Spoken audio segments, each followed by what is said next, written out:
one state question.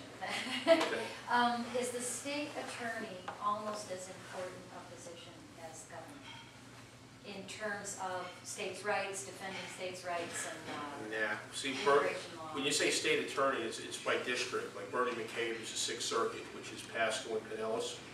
So he is the head prosecutor of this circuit. Then you have appellate judges, and you got the Supreme Court above that. Now, the governor is the main person. Attorney General. Attorney General. Okay. Stand by. The top cop. Yeah. Yes.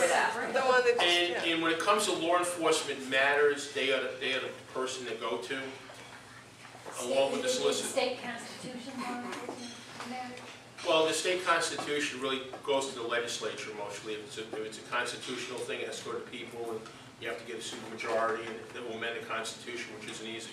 But the Attorney General is one of the 4 cabinet members. So the Attorney General, the CFO, and the Ag Commissioner, and the Governor share basically as the 4 CEOs of the state when it comes to financial or any other issues.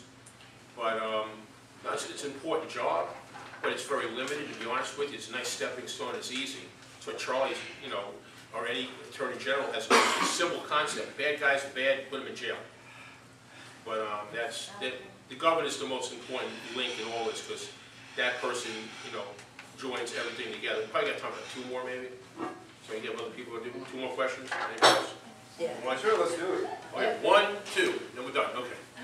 We're supposed to have checks and balances between the 3 branches of government.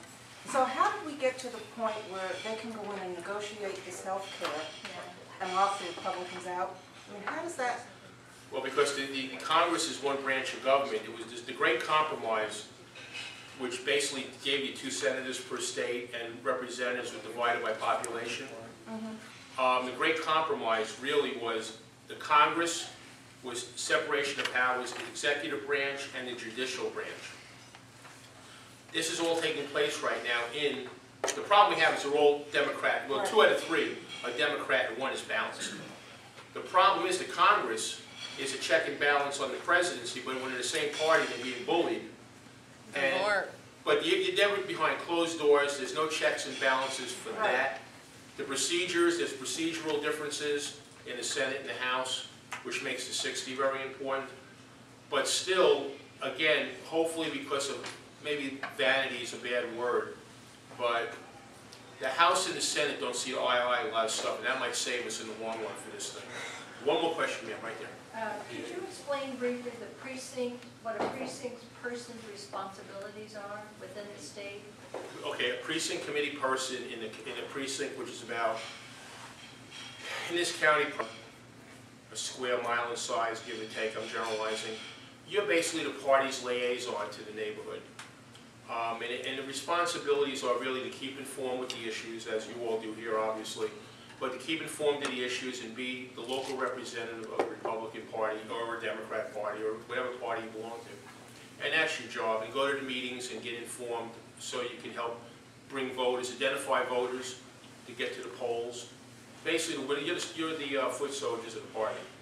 How you do that, boy, that's a long topic too, but say you're in a condominium like in San Key, and you're the committee woman for precinct 523 in San Key, or 521. Can't get in there to walk, can't get in to do mailing, there's no soliciting. So you are the contact in that condominium building with those hundreds of voters. And hopefully you're a leader and you're informed and they ask you, who do I vote for? Very important when it comes to judges, because they're nonpartisan. Most of the calls we get, most of the calls I get from people are, Tony, who do I vote for, the school board or judge? Because there's no party affiliation. So we tell them, in our opinion, who we vote. That's really the main value of being a committee person, is be informed and be a representative. But anyway, I think anybody wants to speak to me, I'm not going anywhere. The Republican Party, we always meet on the 2nd Monday at Tucson's restaurant. Everybody's welcome to come. We encourage you to come. It's a 2nd Monday at Tucson's at 7 o'clock. If you're interested, I think you're mostly Marco fans, and Eileen, she has all the paperwork and tons of stuff here for you, as well as I do. Anything you need, please. Just remember, we're all different, but God, we're all in this together, folks. And I think what Ben Franklin once said, I think we all hang separately or hang together. So I guess